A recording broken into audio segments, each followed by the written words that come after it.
Hello, I'm on our second day in Odessa now. Yesterday we went to an education project actually where they were creating camouflage netting for the front line, and we went to a recovery centre and met a soldier that was back from the front and back. His leg was all shot up and he was being helped with his recovery, and we finished the day visiting Kyivstar facility, who showed us how their facilities beyond the front line were destroyed by Russian military, even leaving mines and booby traps inside. So when the engineers came, they were they had to clear them, and the engineers had been injured, and they had an engineer actually who's been abducted and being held by the Russians. They don't know what's happened to him. Today now we're going on a renewable energy visit and a biodiversity visit, which I'll tell you more about later.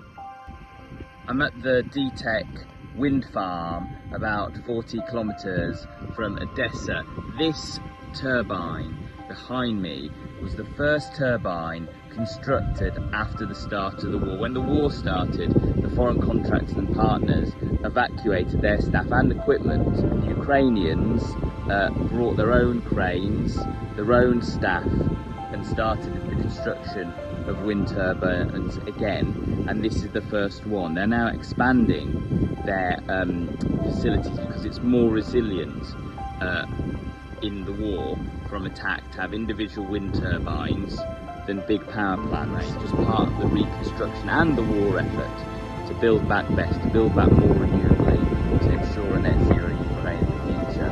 The work they've done is incredible and inspiring, considering that what's happening in the UK, where we're not building onshore wind, and we have all the conditions for it. I'm in the village of Posad Pokrovsky in the Kherson region. This was liberated a few months ago. You can see the extensive damage on the building opposite us.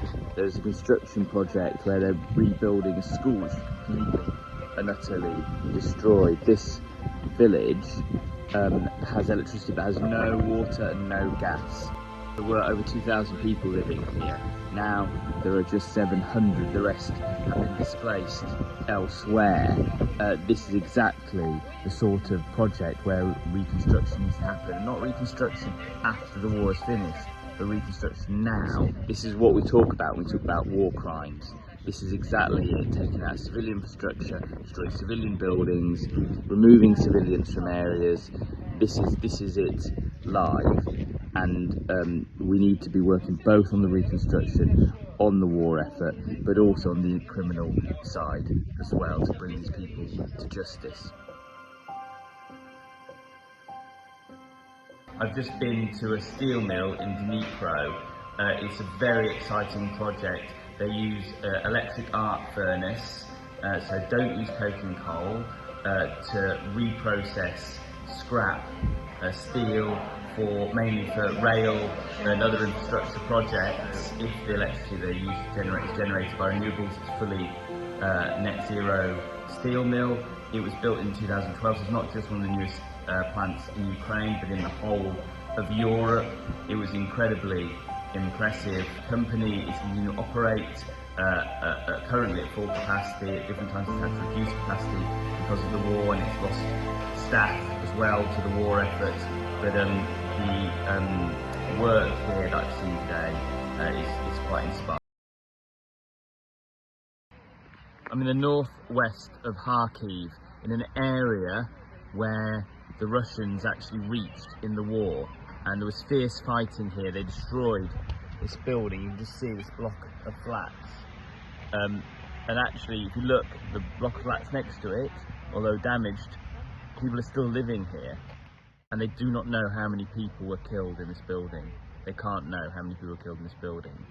This is the northwest of the city that we in Leeds are going to be twinning with, and you just think about some of the blocks of flats in our constituency in Leeds, and just imagining how we would feel if this was where we were. So these battles are happening now.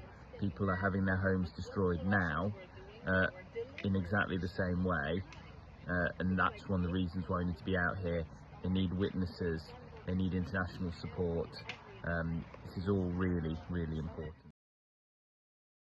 I'm still in the northwest of Kharkiv, about 4 miles out of the city centre. This is a school, a through school, about the same distance actually from city centre as Launford High School where my children go. This was the scene of a fierce battle between Russian and Ukrainian soldiers. The school has been completely and utterly destroyed. The Ukrainians won this battle, and it's a focal point of actually the Ukrainian forces repelling Russians from the city of Kharkiv. But children can't go to school here. There is no school anymore. The playground is still intact. Look, people are out playing basketball. And we just spoke to a group of young men really, who'd either just finished school or just finished school, about their hopes for the future, and they just talked about wanting peace to come, wanting to get on with their lives. It's just really heartbreaking thinking about our own young people and thinking about how we would be living, how we would be feeling, the mental health effects on us if this was happening to us. And people are so grateful